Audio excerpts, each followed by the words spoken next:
vinyl leader. Hey, what a shaking, everybody. Welcome back to the Spins Vinyl channel. We're at it again today. Appreciate you guys being here. I see Cesar's in the house. AA's here. Wyoming Dave in the house. Love it, love it. Today, guys, this is going to be a fun one. I have a great guest today. The channel is Fidelio's Frequency, where he creates some of, in my opinion, some of really engaging content over there. Some of the most engaging content that I've seen on YouTube for vinyl. You can see him Thursday nights on Surface Noise, a little known fact. He also works for a record label, and I think it's come up maybe once in conversation. So I'm really curious to get into that. Everyone, please welcome Arnaldo. What's up, Arnaldo? Hello, everyone. Good evening. Hey, Jason. Thank you for inviting me. Yeah, sometimes, and now this time I'll have all the camera, all the microphone to myself. Without having to share with the other panelists on on Surface Noise. Absolutely. Yeah, this is going to be fun. What's up, Andy G? Good to see you. So how are things? How's everything in Queens? So I don't know if maybe people don't know, Arnaldo's in the big city of New York over there. How's everything going? Everything is good. We're starting to get a little bit more, let's call it milder weather. We had a really harsh winter, so the weather's on, it's on the up and up for now. We can't wait to get rid of winters here in New York. And all is good. All is good. Well, yeah, you were telling me before we came on that you try to walk to work. Is that a problem when it's in this time of year? No, I don't walk to work. Oh, you don't walk? Okay. No, I walk. I say we walk everywhere. Technically, when we're in Manhattan, there's a lot of walking. And even in my neighborhood, I walk quite a bit. Yeah. But my commute is 1.5 blocks to my train stop. Then I take the train, and then not even a block to the entrance of the building where I work. Okay. So that is the least walking that I've done commuting. But otherwise, when I go for a walk on during lunch break or run errands, it's always usually walking when I'm in Manhattan, and mostly, for the most part, also in my neighborhood here in Queens. Nice. Very nice. And then sneaking off to the record store on occasion, I'm sure. Yes, sometimes during the lunch break when I time it perfectly, there is one that is in walking distance. That if it's nice weather and I feel like checking it out, I'll just spend my lunch break browsing around. And then if I'm adventurous, I'll probably take the train a few stops to other record stores in the area. In the East Village that I'm not too far from, but that really has to be on a time crunch because I have to make it back in time for a meeting or something else. So the better stores are at a much farther distance, or in terms of time that it would take me to get there, than the one that I can just walk to. Right. Yeah, I know that feeling where you're like pressing. It's like the crunch of like walking as fast as you can, and then nothing worse than getting there and there's a big line or something and you're like, no. No, actually, I've noticed that a lot of the record stores here in New York don't open before noon. Oh, okay. So they're kind of empty around 1 o'clock, 1:30. So the crowd starts trickling in the afternoon, early afternoon, like around 2, 3 o'clock, I guess, because whenever I go during my lunch break, they're all pretty dead, I would have to say. Oh, perfect. That's perfect. Well, let's get to know Arnaldo a little bit. I know this is so I've been doing, this series, a little bit of sort of icebreakers, I would love to have people on, in the future. I'd love to, have Arnaldo on anytime he wants to come on, and we'll do some fun stuff. It's the first time he's coming on. I don't want to assume everybody knows him. So let's do a little icebreaker. Sure. So question one, of course, is when did sort of the journey with vinyl, how did that begin with you? Did this start with the parents? Did this start early in life? You got exposed to it later? I'm a little older. I don't know if I'm older than you. There's no way you're older than me. Well, Kiss were really hot when I was a kid, so that probably dates how old I am. Okay. But I would have to say it started because my brother's almost 4 years older than me. He was the one buying records, mostly 45s, not even buying them, basically asking my parents to buy records. So I remember we would take our Sunday early morning trip along with my father. We grew up in Philadelphia and over to Jersey, which is just right over the river, to do some shopping at like it was almost like a little strip mall that had a really great Italian store where my parents always used to shop. And this is back in the day when your kids could wander off in a little shopping center Right. while the parents are getting the order at the deli or doing their shopping. So my brother and I would wander off maybe two storefronts down, and all of these this strip mall kind of like had an inside connection. You could access the stores from the outside, but they were all connected kind of on the inside. So we would wander down two storefronts down and to the record store. And that's where my brother would look at the wall. They had the billboard chart from that week printed out and pasted on to one of the walls. And I remember him looking up and seeing what record he wanted to ask my father to buy us. So that's how it all started. He was he was the one who was doing the picking at first, and then eventually I was given a shot to pick a record every now and then. Was MTV a thing at this point, Oh or no, we're like before we that? only had three channels at the time. It was ABC, CBS, NBC, and then you had the local channels, right? I remember that. Yeah, Yep. that's it. We didn't even Fox wasn't even born yet. Okay. So yeah, forget about cable. You didn't even have so that Billboard list came in handy then. Oh yeah, there was no other way other than watching American Bandstand or Soul Train to find out about new music, or the radio. That's it. That's all we Right. had. That's awesome. Okay. I get the lay of the land now. Okay, I love that. Yeah, I mean, that's kind of, I always talk about how, my story with vinyl goes back pretty early, just by virtue of the fact that my parents were really into music. And so we always had records. And so, would ask for records for birthday or Christmas and things like that. And yeah, even when I was riding my bike to the local record store to pick up a Grateful Dead album, that was pre-MTV. So I just kind of went off what they had at that point. Yeah, and then my neighborhood friends and friends of my brother, they had different tastes. So that was my initial exposure to vinyl, mostly because even though we did have a cassette player, I was always fascinated by the album artwork and just playing the record on horrible, those, what were they, dead set? I don't know what they were called. Not the box one. The we one had that like a console. It was like an 8-track player. Yeah. The one that came inside the furniture. Right. That's something that's hard to appreciate right now is just, we didn't have Shazam. You didn't get to just hear a song in a restaurant and just be like, oh, hit Shazam. And Nick, you're listening to it in like 30 seconds. For so many years, I grew up knowing the songs. Like I knew Ricky Don't Lose That Number. Yeah. Because it played on the radio all the time. I had no idea what the name of the band was until many, many years later. Yep. And like that, so many songs from the Beatles, I had no idea they were the Beatles until I bought I think maybe I got exposed to one of the first records, and maybe the famous collection, the Red collection. That's like, oh, the Beatles sang this? Oh, I didn't know that. Oh, wow. And this is theirs too? And then it was hit after hit, and I knew all of the songs. I just didn't know that who sang them, because back then, if you didn't pay attention to the DJ, you didn't know the name of the song or the artist. Exactly. So, and many times they would just put on the record, maybe announce it afterwards, and right after the commercial, a record would start and they didn't announce it. So you were like, oh, who is that? Yep.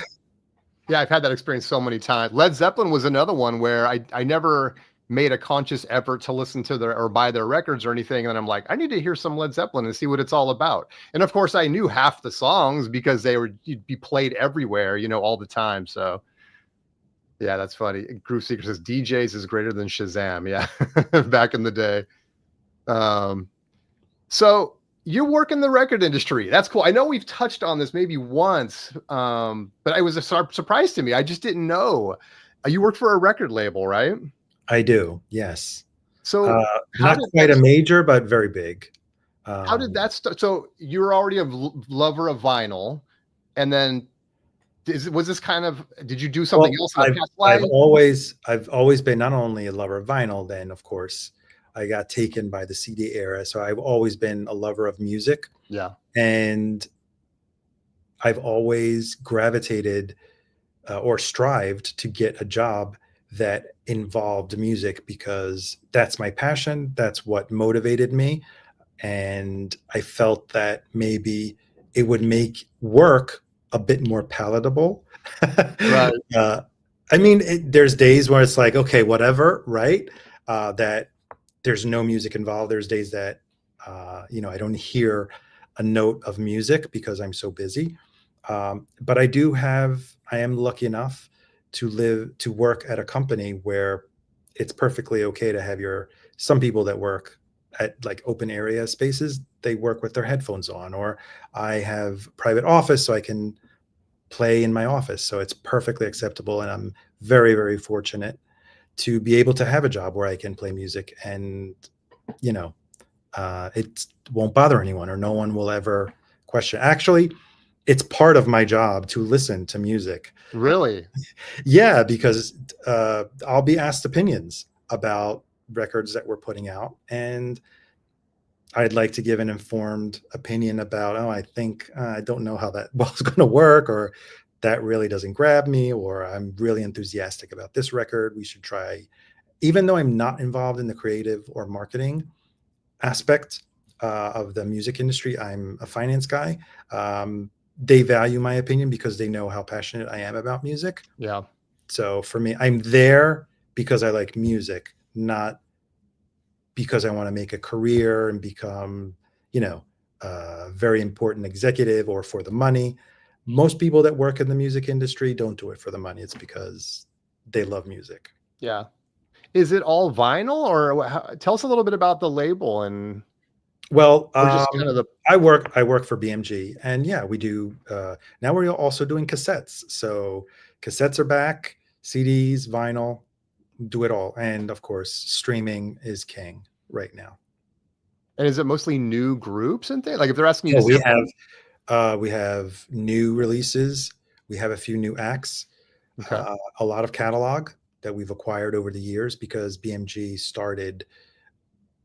Let's say they restarted the business after they sold the old BMG back to Sony. Uh, Hmm. they restarted a few years later with a new business model, a new way of treating artists, and that's what we're very proud of for having brought a little bit more transparency to how you deal with artists, to being fair also, Hmm. because it's not a misconception, it is the truth. In the past, artists did get not so very favorable deals, Right. and that's not the kind of company that the people that founded the company that started it up wanted. They wanted a different type of company this time around. Do artists ever come into your building or anything like that, or Yes, yeah, very often. who's someone what maybe we would have heard of? I can't say every week, but very often, yes. Okay.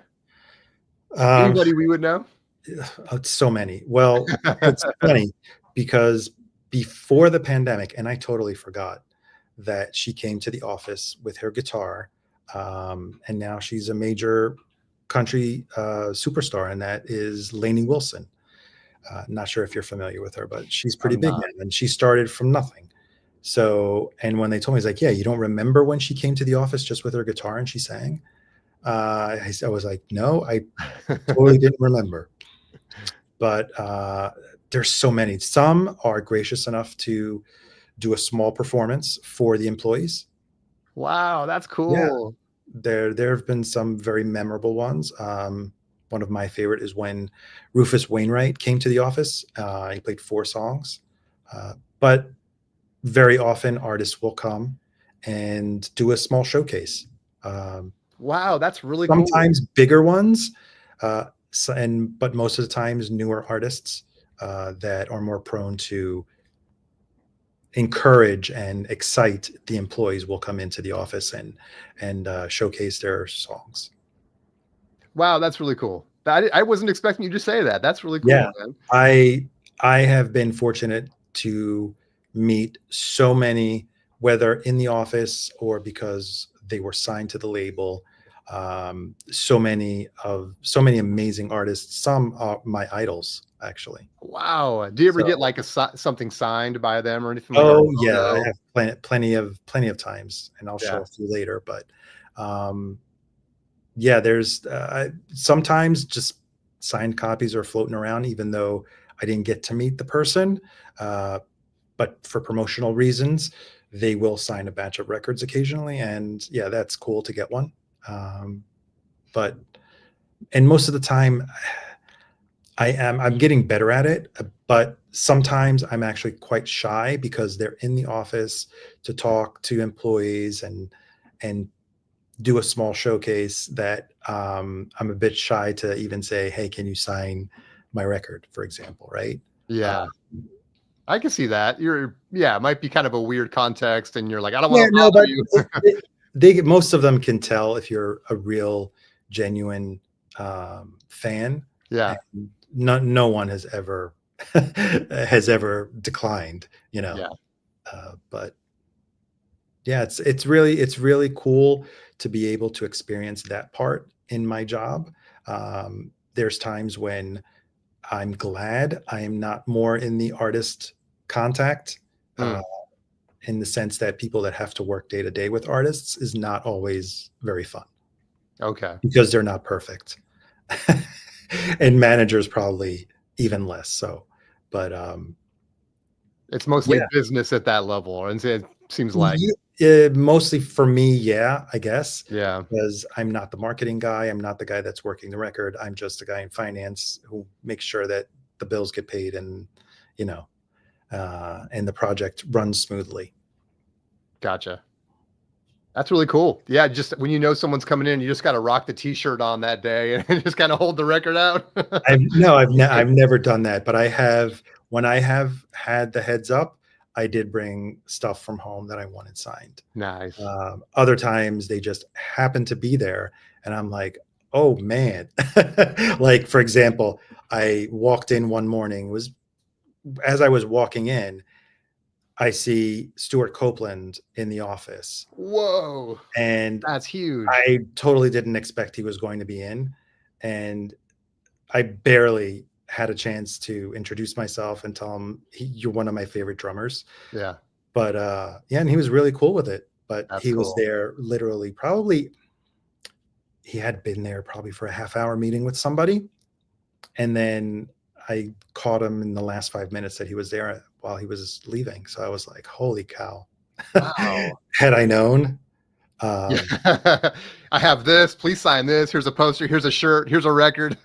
yeah, had I well, well, my the most important part for me is to have a meaningful conversation Right. with someone, That's cool. and try and express, because sometimes, even though I have met many artists, sometimes you are starstruck Yeah. and the stupidest words come out of your mouth. You're like, I what did I know just say?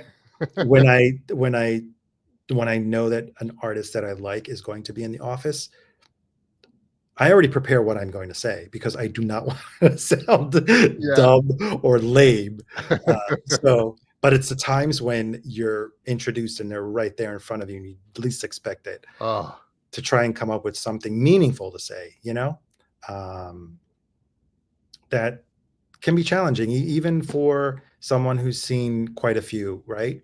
yeah. What I've learned, if the artist means something to you, if their music moves you, uh, the best thing you could say is thank you. Yeah. Is thank you for the music. I So think we probably all fantasize about that kind of thing. Like I think about, well, sometimes, I can think about the music that really had an impact on my life that goes back to my young childhood. And I think like, Journey is a band for me that my mom listened to and then I listened to and I still love it for that reason. And sometimes I fantasize, what would I say to Steve Perry? Because some of these artists, and police are like this too, and there's a lot of them that touched us so deeply when we're young. It's like hard to even express. How can you even imagine that as a musician, the way that you've impacted some people's lives, and just the memories you have and the connections to the people that were part of your life during that time or whatever. It's like, you're right. All you can say is thank you, but it goes so much deeper than that. How could you ever explain to someone like, man, you, my childhood, you're in my DNA. Like I would hear that music, my first kiss, my first car, my first, it's like some of this stuff is just so intensely personal. They get it. If you are genuine and you say what you really feel, Yeah, they get it, and they will say thank you in return. that's cool. Stuart Copeland said that when I told him you're one of my favorite drummers. He's like, well, thank you very much. He went, oh shucks, thank you. Oh, he did. Yes. He's funny too. He's got a great personality. I Yeah. love watching his stuff on YouTube. He does a lot of interviews and everything. his Instagram reels are pretty funny when he takes questions and he shows drum patterns, and he's a really interesting one to follow. Yeah, that's cool. Well, so I have to imagine that working at a label has kind of flavored your relationship to music or collecting. And now that you're on YouTube, I mean, is there maybe it's hard to have this perspective because you're just living your life. But I mean, is there anything that you bring to it? Does it feel like working at a record label, meeting these people has kind of colored the way you operate in the vinyl community or the way you collect? No, I would not say so. Yeah, I wouldn't say so. It has given me the opportunity to discover artists that I would not have discovered, having them being easily available on my label. I have to say that. And I have talked about some of the releases that my label has put out because I'm interested in them, because I really find them worthy to be, talked about. Yeah. Not for promotional reasons or because it was given to me or because I have easy access to some, but because I think I like it and I'd like other people to learn about records that I like. That's cool. So it's like, yeah, I love the way you say that. It's like you have sort of an inside scoop in some way, just in terms of hearing this stuff and being able to kind of share it, which is cool. Yeah, also, some of them are records that will go unnoticed, that are not very popular, that no one else is talking about. There's times that I will highlight something, a release that's going to be overlooked and that not the majority of people will talk about. So that gives me having a channel and being able to talk about it and talk about something that I really like. Gives me joy. It gives me an opportunity. Not that I ever consider myself an influencer and that I could possibly create fame to an artist that hasn't been talked about, but I do my part and then maybe others will follow. And I guess it's word of mouth, one at a time. Yeah. Have you ever had anyone somewhere, right? Yeah, exactly. And sometimes, and I know, like, for me, and I don't work for a label or anything, but just talking about that stuff, oftentimes, have you gotten feedback from people thanking you? Oh, I checked this record out. It's really cool and stuff like that. Yeah, quite a few people. And this artist is not even on my label. The band called Bridget Calls Me Baby. Okay. I think I did one of the first videos on them on YouTube, at least not a video talking about their music and praising them as a new band. And quite a few people caught on right after. I was like, oh my God, thank you so much for highlighting them. I had no idea who they were, Yeah. So sometimes, yeah, you will have your core audience or acquire, a couple more subscribers because of one topic that passed through their feed, right? And they'll be pleasantly surprised and give you great feedback and say, oh, that was really cool. Thank you. Thank you for introducing that band. Or I had no idea they came out with a new album, another artist, right? Yeah, I love that. And that's the thing about, if you want, I consider YouTube to be an extension of social media in a lot of ways. And it's like it goes both directions. Like I have people turn me on to stuff, and I'm always happy to turn other people on. And it's like that's the part of the purpose of this. I just think it's the sweet spot of like doing what we do is that you get to develop those relationships, and it's this kind of reciprocal feedback loop that kind of happens. It's great. Totally. And I've learned being more active in making videos and following other channels, even being on other live streams. I've learned about other records that I had no idea about, of artists that I had no idea who they were. So I'm enjoying the hobby for now, right? It's not a job, it's a hobby. Nice. I gotta shout out Cesar here. He's got a lot. He's saying a lot here. 20 minutes without showing one record. If Arnaldo doesn't show his best Smiths album, I'm gonna tune out. Don't go anywhere. Don't go anywhere, Cesar. That is happening. Yeah, I have a short attention span. He says. Cesar is actually one of the people who thanked me for introducing him to Bridget Calls Me Baby. Oh, there we go, Cesar. See, don't go anywhere, man. That's good stuff. I always thank Arnaldo for introducing me. Yeah, there you go. He says it right there. Well, heck, I know we just have an hour today, guys. So I have a lot of stuff. I always try to be over prepared, but I don't want to. I love hearing about Arnaldo's experience working for the label and stuff. I know people want to see records. Why don't we? And we also have a game at the end, so don't go anywhere. I'm going to share a link, guys. You guys are going to get involved. We're going to do a little. We'll put Arnaldo to the test with a little would you rather game at the end. You know how it goes here. But hey, let's kind of jump ahead here. The Smiths. I know people know you for the Smiths. I know you for the Smiths. I know you are they your favorite band? First of all, like if you had to pick one?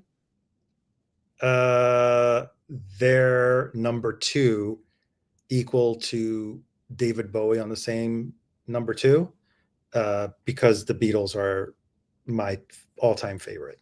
The Beatles. Okay. Gotcha. The Smiths and David Bowie come in second place. Tied for second. Yeah. Tied for second. Yes.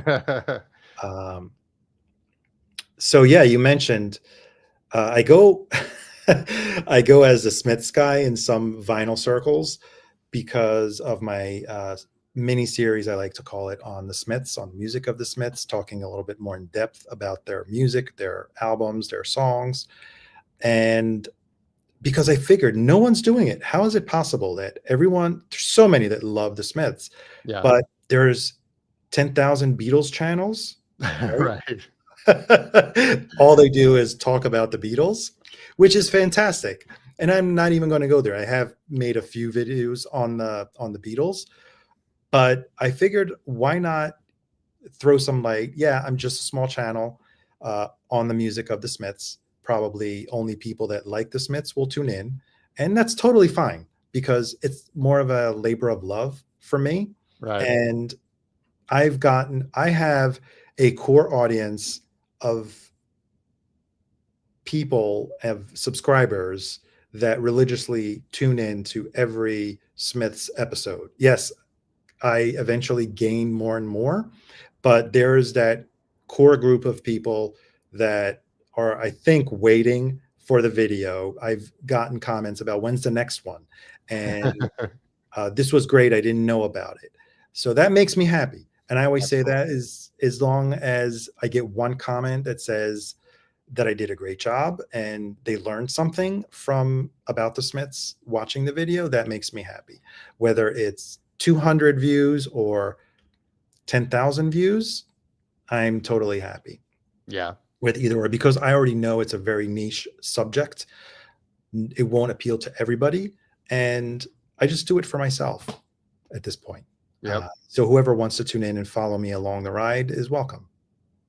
I love that attitude. I try to take the same attitude. It's like, we have some regulars here, Wyoming Dave, Cesar, and, and others that come in, Andy G's in a lot. Just kind of going, and thank you guys for being here. AA's here. I love you guys. It's like, this is our little small community here and stuff. And it doesn't have to be massive, it's nice that it's people that really appreciate it, and I appreciate them, and, and stuff. So yeah, I totally get where you're coming from. It's a hang, it's a hang with friends. Exactly. Well, do you have some records to show us? People love to see them. Do you have Oh some? my God, yes. Okay. Well, only because we're talking about the Smiths and we're on that topic. I'm going to bring out the same Smiths records. I think everyone on the stream's already seen them, but to tie in to what you were saying about meeting some of your idols and how they've been nice. Yes, I did to get a chance. I have met Morrissey. I've never been at the right place to have him sign a record. I think now he doesn't even sign Smith's records anymore. Oh, really? Yeah, I've heard weird things. He will sign his solo stuff, but I'm not entirely 100% sure whether or not he signs Smith stuff. But yes, I have met Johnny Marr and had him sign all of my Smith's albums. Oh, look at that. And I don't know if you could see it here. Oh, yeah, that's cool. Here, I'm going to blow you up a little bit too so people can appreciate it. So, like this, he signed all the other albums and just a genuinely nice person. Very down to earth, easy to talk to, very appreciative that you appreciate his music, and just a cool guy, you know. That's cool to hear. Just very, very nice. Do you have I know it's an impossible question, but do you have a favorite Johnny Marr Smith song? You love it because of Johnny Marr. Oh, because of Johnny Marr. The guitar or maybe the writing. It's probably one of my favorite Smith songs, at least in the top 3. And that would be on a song that was originally a 12-inch, that then was a B-side to a 12-inch. And that ended up on Hatful of Hollow. And that song is Please, Please, Please Let Me Get What I Want. The music on there is just beautiful. The melody. Morrissey gets a lot of credit for the melody, but the underlying music orchestration part is absolutely beautiful. So I would have to say that's probably one of my favorite. And ended up on the Ferris Bueller film, right? That a version of it. Yes, I believe so. Yeah, I think so. When they're like when they're kind of, it's kind of a silent. You just hear the music and they're kind of going to the different like galleries and stuff like that. I'm pretty sure that song is playing there. It's the shortest Smith song. Oh, is it? It's only 1 minute and 50 seconds. So, but it's probably one of the most meaningful and one of the most representative songs of the Smiths, lyrically and musically as well.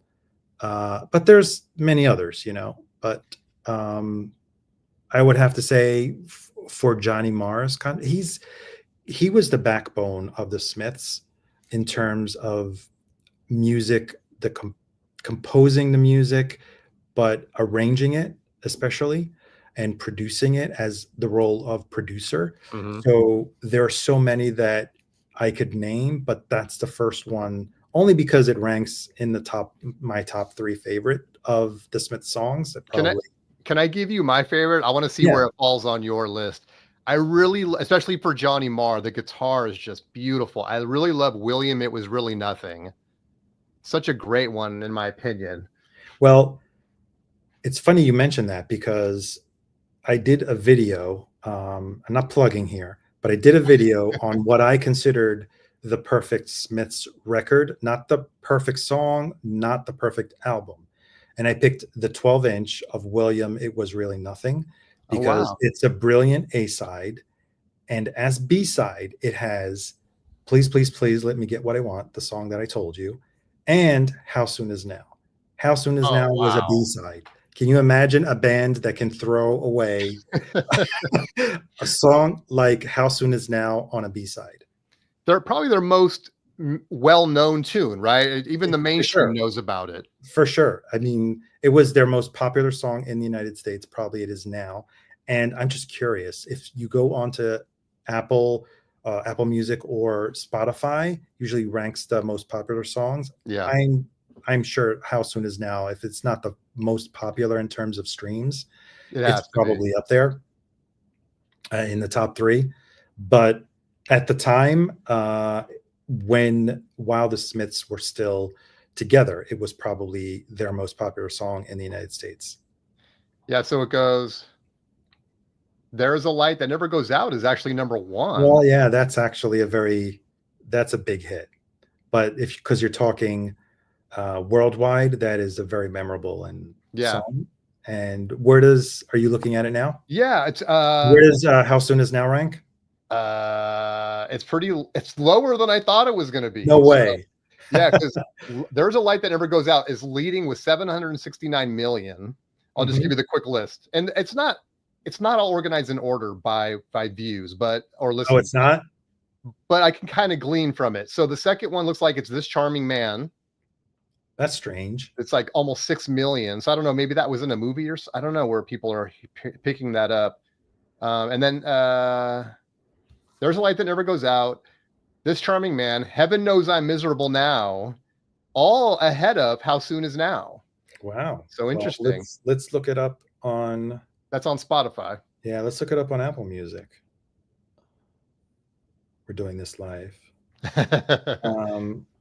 Well, yeah, I don't know how they compile this, because Back to the Old House, also a B-side, is number 1 if you look at it on Apple Music. So I don't know how the algorithm suggests these songs. Yeah, it's interesting. It now comes in at number 5, and There's a Light That Never Goes Out is number 2. Yeah, interesting. So yeah, beat me. Yeah, we're both it was the most popular song. Yeah, I agree. I don't think they know what they're talking about on those streaming services. I don't know how they compile the algorithm, and maybe on Apple Music you can't really tell if they're not ranked in number of streams order. Yeah. So who knows how they rank them? It could be the most recent top songs, right? And not historically. Oh, true. Yeah. Maybe there's one album that people go to, and so those end up getting ranked higher because. Right. Yeah. Cesar says, I love This Charming Man, probably top 3 favorite songs. Groove Seekers trying to throw some shade on Spotify users. Hey. And then AA says, believe it or not in the top 5. Yeah. That's kind of wild. I would have thought. That is kind of wild. Yeah. Anything else you want to show before we kind of jump into this? Do we want to bore people with more Smiths records? No, really. I think they want to see it. They love this, especially. Well, I'll give you. Here's a secret. You have anything that's really expensive or rare? I have. Yeah, I didn't pull it out though. I have one 12-inch, couple of 12 inches that are either a DJ a promo copy or a misprint cover, but yeah, I didn't pull those out. That'll take a minute, but I can show the rest of the album. Do you have like a Morrissey signature on anything? On a book. He signed. I have a DVD signed by him. That's when I met him the second time, and a book signed by him. But his signature on a record is still very elusive. So for now, I'm just going to be happy with Johnny Marr's signature on all of them. We'll show them all. Here he even wrote my name on it, because this is the first one I put in front of him. And then this one, which is Johnny Marr's favorite Smiths album and Morrissey's album too, Strange Ways Here We Come. And then the one you have in the background also. Representing right here. Yeah. Very nice.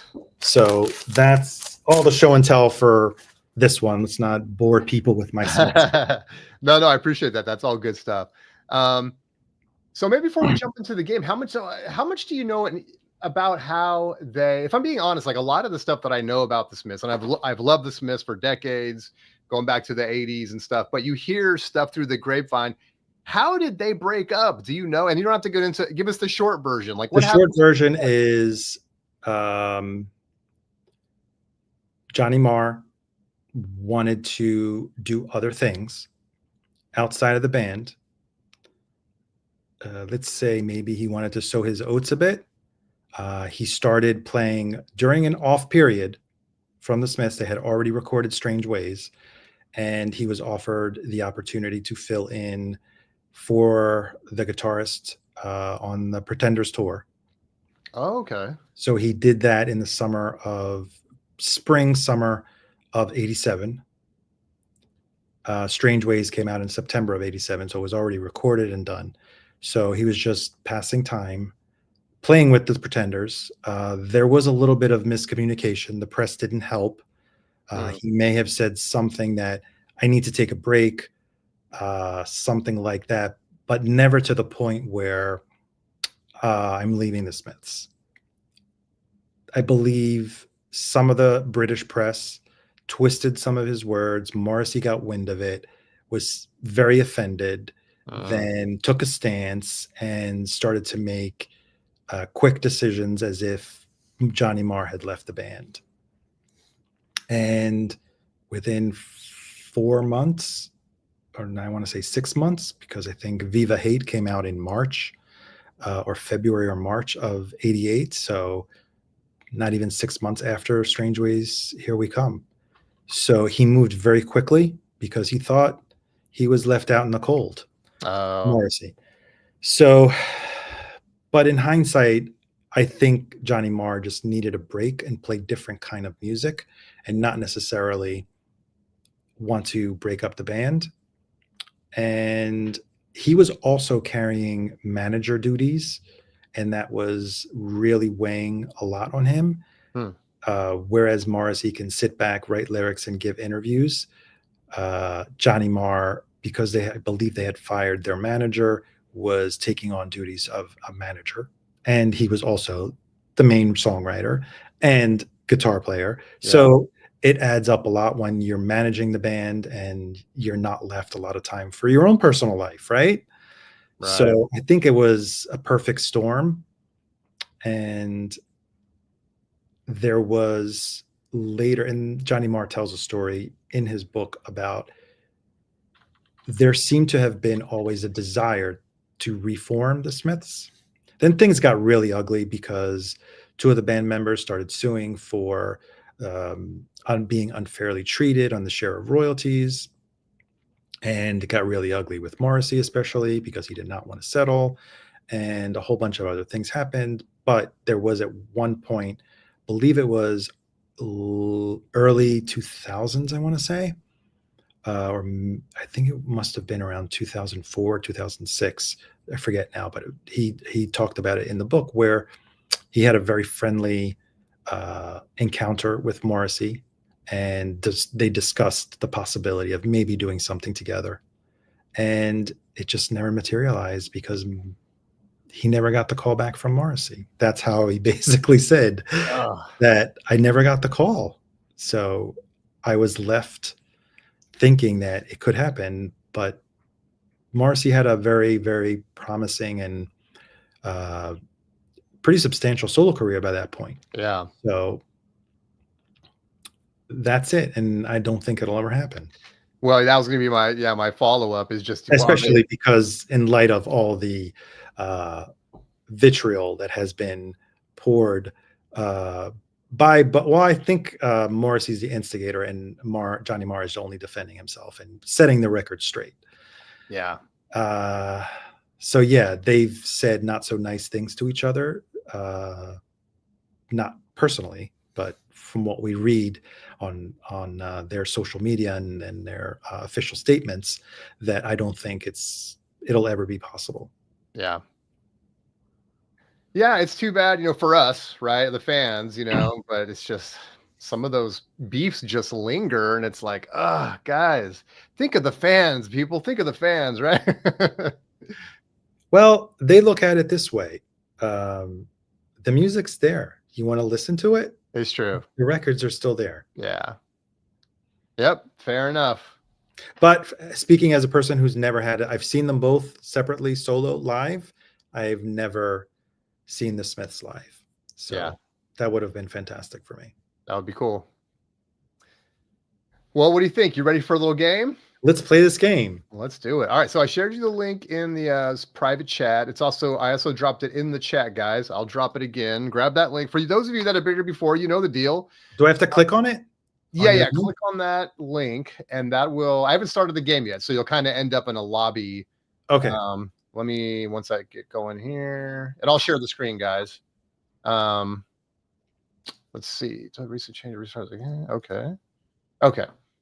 You should start seeing something pretty soon, guys. But yeah, it's good to have another screen, another tab, guys, to play the game along. That way you can stay on the stream while you're playing. We got 5 people right now in the lobby. Thanks, everyone.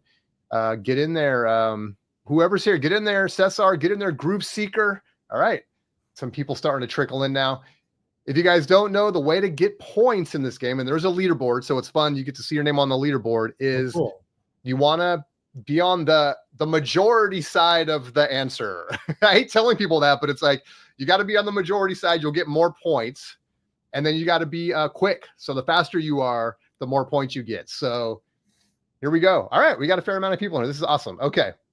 Here we go, everybody. And again, if you join late, it's fine. I'll kind of try to keep posting the link for you guys and stuff. And you just miss out on the first however many questions we get through.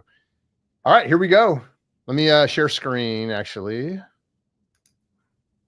So, and if you can't, load up the game and stuff, it's fine. Let's play in chat. Let us know your answer in chat too.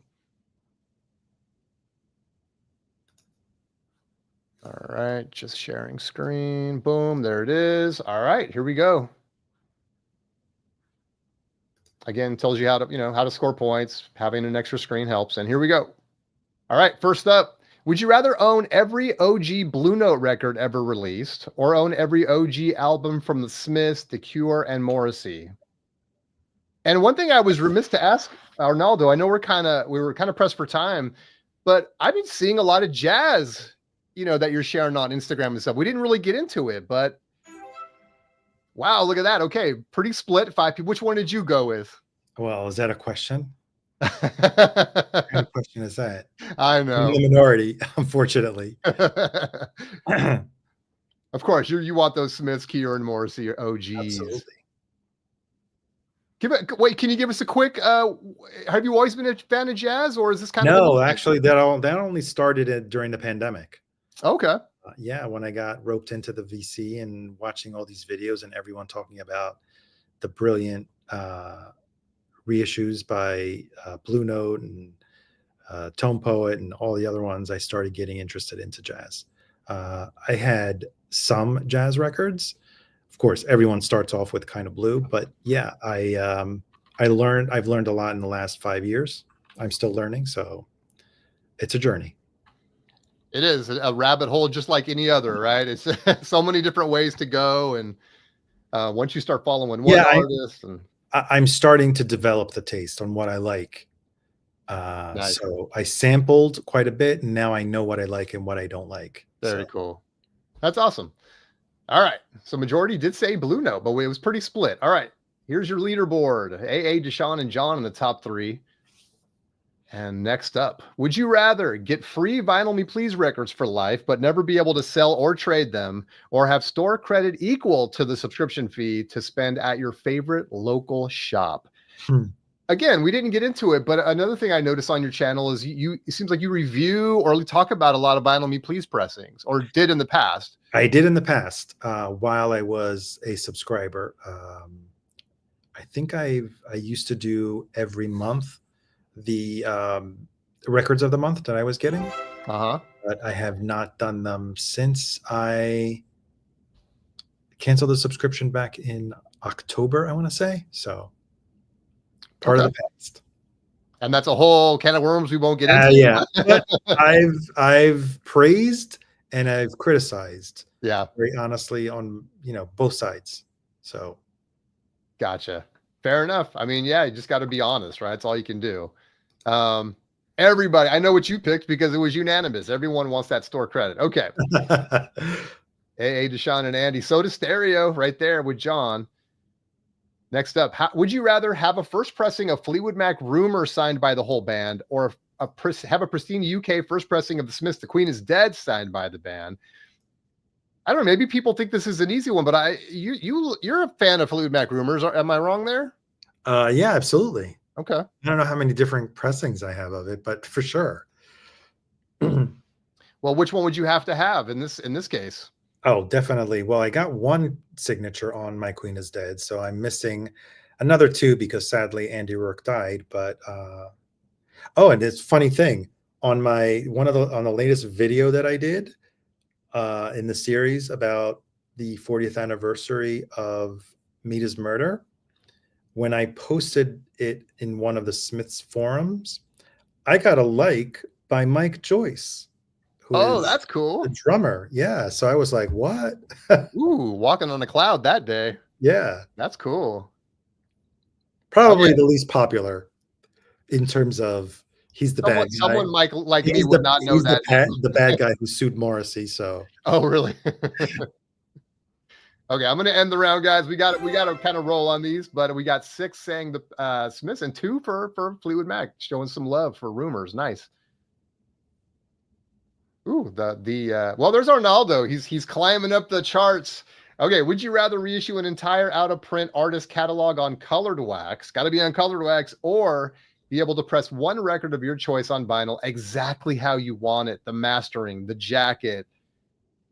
So either a whole catalog on colored wax, or just pick that one perfect one.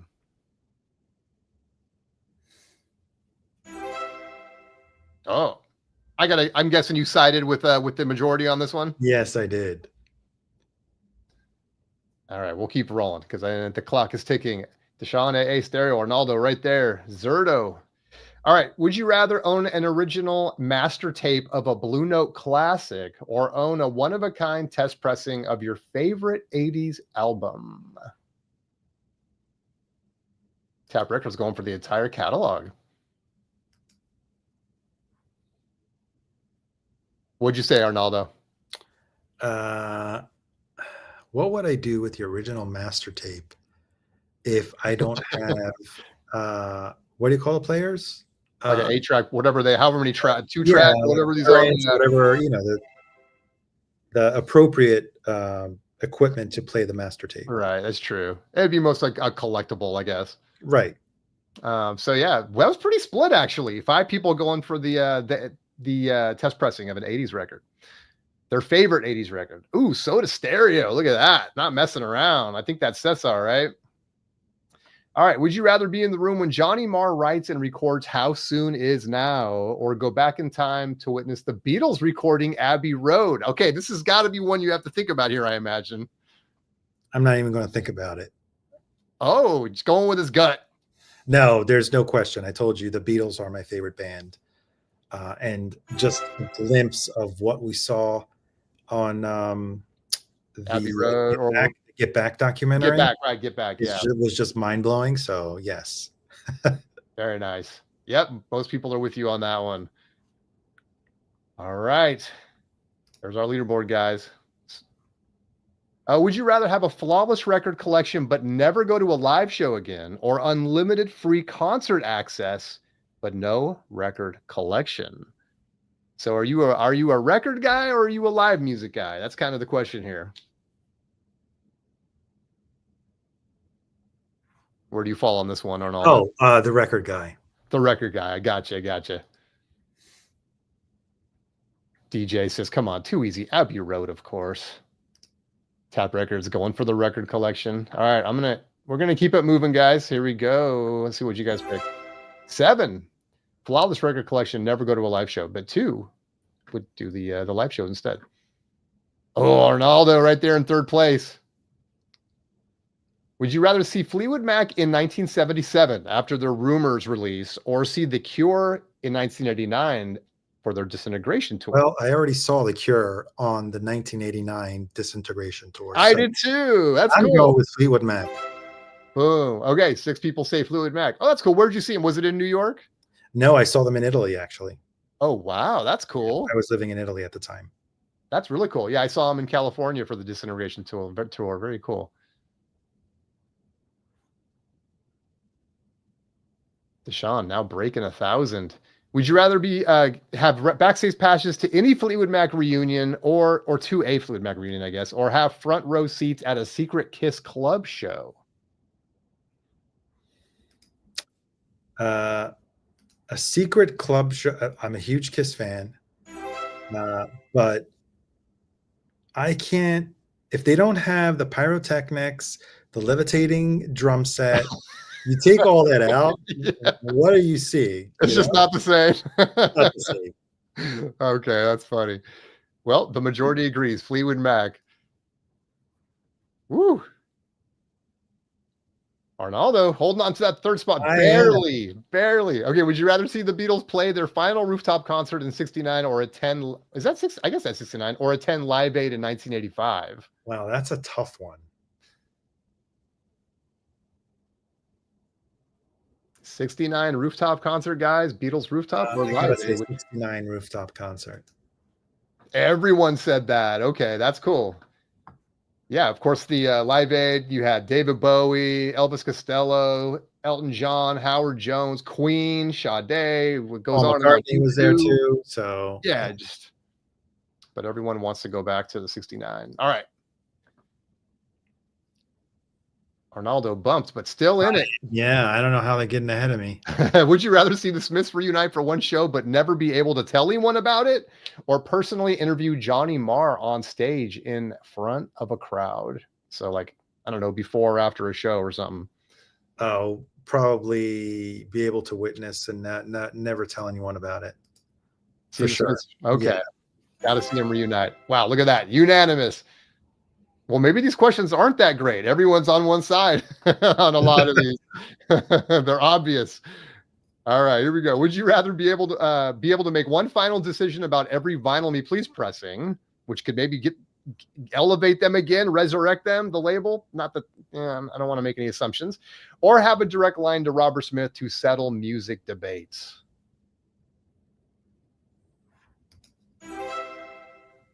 Okay, there we go. 6-3. What did you say, Arnaldo? Robert Smith, for sure. Robert Smith, absolutely.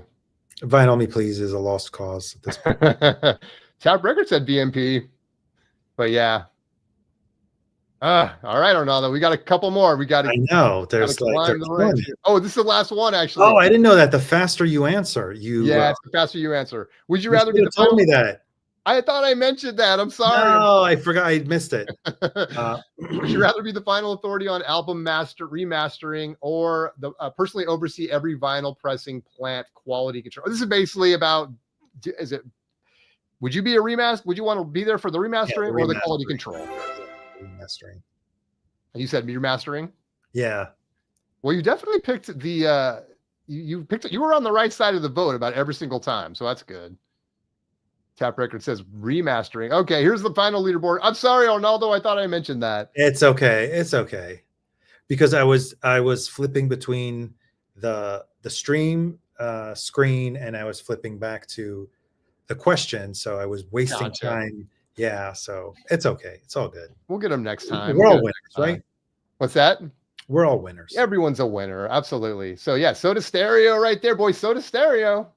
Coming in clutch at the top of the leaderboard, Deshaun and Andy right there. Arnaldo right there. I know. Number 4. That's fine. I'm outside of the metal zone, but it's all good. Very cool. Well, any parting thoughts? I mean, what is it? Anything coming up for you? Well, one thing I wanted to mention too, maybe we can kind of end it here, is I saw you started a series, the album covers of New York. I saw you did the Doors self-titled. That's really cool. And if I'm being honest, I'm like champing at the bit for more of those. Are you still? Yeah, I just haven't had the chance. I already did the location portion of it. I just need to gather my thoughts and do the narrative portion of it. And I did oh my God, I was wearing shorts. I was wearing a t-shirt when I did it. So we're going back to September. It's going to be almost a year that I shot it. Oh, really? So I need to really wrap it up and give you a little hint. Behind you is a little hint. Oh. So. Okay. That's going to be cool. Yeah, if you guys haven't checked that out yet, well, first of all, go subscribe to Fidelio's Frequency on YouTube. Check him out. How do you say it? Like, is it Arndor basically on Instagram? Oh, yeah. You know what? I actually thought about changing the handle to the handle of my channel because it's probably easier to find me if you're going from YouTube onto Instagram. Yeah. So these are the first 3 initials of my first name and last name. It's Arndur. So Arnaldo. Durso is my last name. So that's the name of the Instagram profile, but I actually thought about changing it to match the YouTube channel. Mhm. Maybe it'll be easy because mostly all I post is about music for the most Yeah. part. So, uh, or maybe have two different ones, a personal one and a more music oriented one. There we So, go. Yeah, it's all great stuff, guys. Definitely check it out. Check out that everyone bug Arnaldo so we can get this next in the series of this the record covers of New York.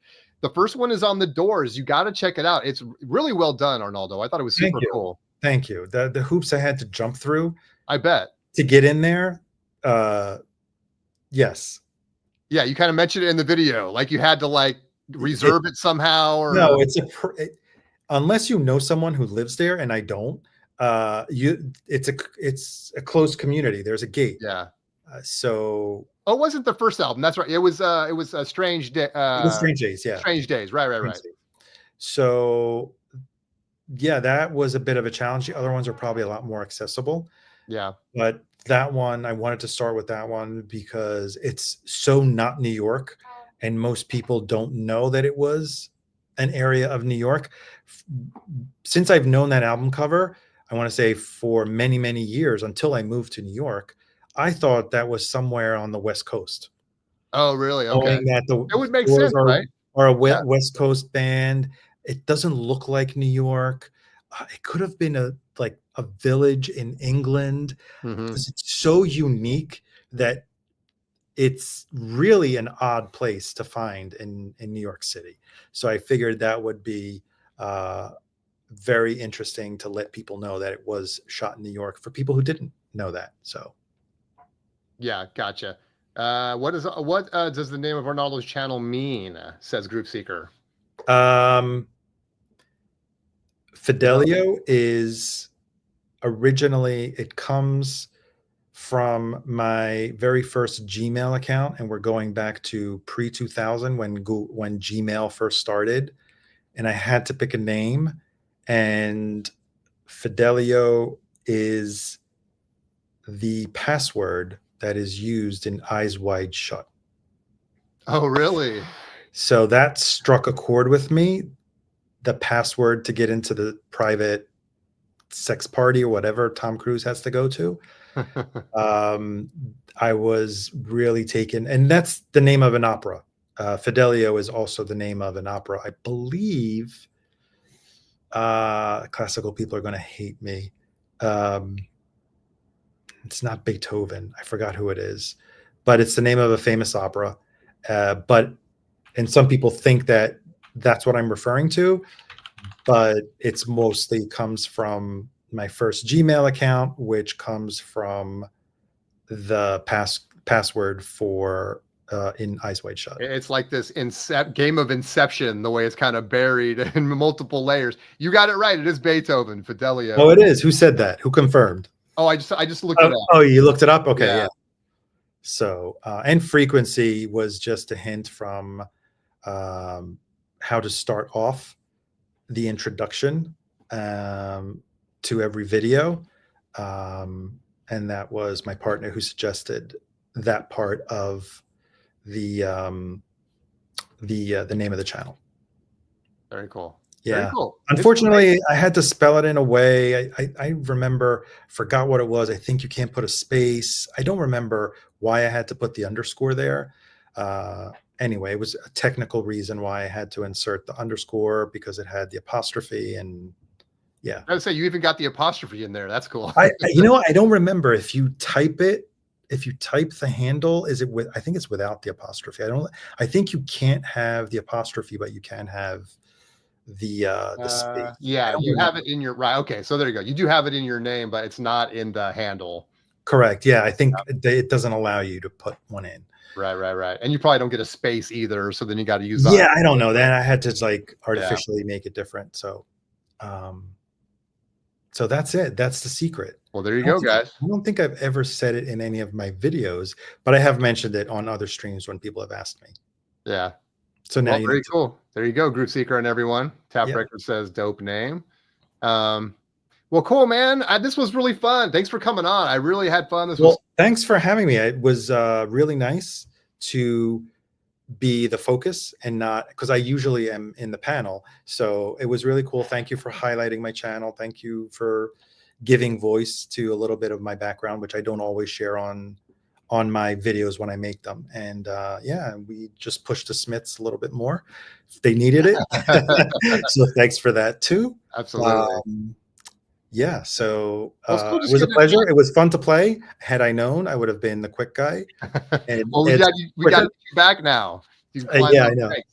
It was fun getting to chat with you too, a little one-on-one. We haven't really done that. We know each other from we've been on, Surface Noise for better part of a year probably Yeah, together. And it's been nice just to kind of hang out, just you and I. yeah, yeah.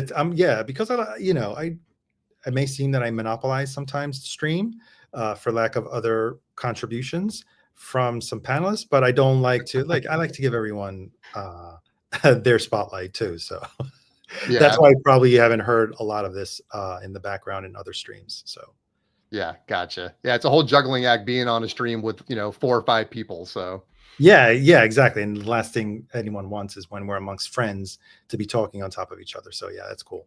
exactly. Yeah. All right, guys. Well, thanks so much again. Thanks for being here. Appreciate you. Thanks for playing the game. Congratulations to our winners and the leaderboard. I got to catch up, but I'm trying to post these leaderboards on Instagram. So definitely check that out. Spins Vinyl on Instagram to see your guys' names in the leaderboard. Tomorrow is Wednesday. So if you're a regular here, come back tomorrow. I'll be here with Brandon. We're going to do a little, we're going to have some fun. Of course, we'll talk some 80s music and stuff like that. That's at Turntable Tales. So I'll see you tomorrow for that. Thanks, everybody. Thanks again to my guest, Arnaldo, and we'll see you guys next time. Thanks, Jason. Have a good night. Bye. Bye, guys.